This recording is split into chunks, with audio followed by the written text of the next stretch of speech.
پچھلے 1.5 مہینے میں صوبوں کے ساتھ بڑی بھرپور ہماری انٹریکشن رہی.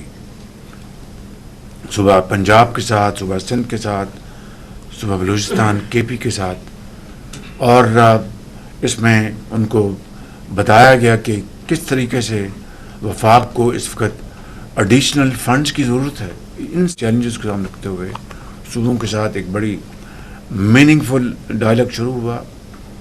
میں نے پرسنلی بھی صوبہ پنجاب کے ساتھ جا کے ان کو اپنی ٹیم کے ساتھ ساری صورتحال پیش کی، اور میں بہت شکر گزار ہوں میاں محمد نواز شریف صاحب کا، اپنے قائد کا، اور وزیر اعلیٰ پنجاب مریم نواز صاحبہ کا، جنہوں نے فیڈرل گورنمنٹ کی اور ملک کے لیے جو جائز ہماری جو ریکوائرمنٹس ہیں، جو ہماری جو پریسنگ نیڈز ہیں، اس کے لیے انہوں نے کشادہ دلی کا مظاہرہ کیا، اور ایک اچھے انداز میں انہوں نے کہا کہ ہم فیڈرل گورنمنٹ کی اس جو چیلنجز ہیں ڈیفنس کے، واٹر سیکورٹی، اس کے لیے ہم تیار ہیں. اسی طریقے سے پھر ہم نے صوبہ سندھ سے بات کی. میں خود اور ہماری ٹیم سب ہم ان کے ساتھ ملے، اور اس حوالے سے ان کے ساتھ کئی نشستیں ہوئیں.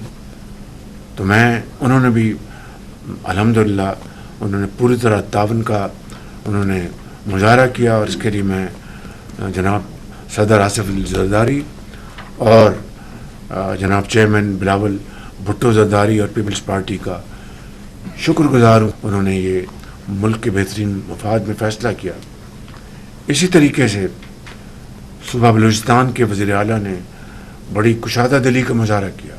انہوں نے کہا کہ وزیر اعظم جو صوبہ پنجاب اور صوبہ سندھ ایگری کریں گے اور جو آپ کہیں گے، ہم تمام تر اپنی جو مشکلات کے باوجود ہم آپ کے ساتھ ہیں.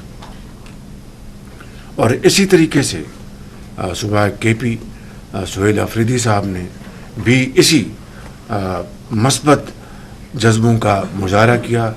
ہماری جو نیشنل اکنامک کونسل کی میٹنگ، اس میں چاروں صوبوں نے مل کر جو ہمارا جو ڈیولپمنٹ پلان اور سارے صوبوں کے منصوبے، ان کے اپنے ADPs، سب کو انہوں نے اتفاق کے ساتھ اس کی پوری تائید کی، اس کی انہوں نے اپروول دی.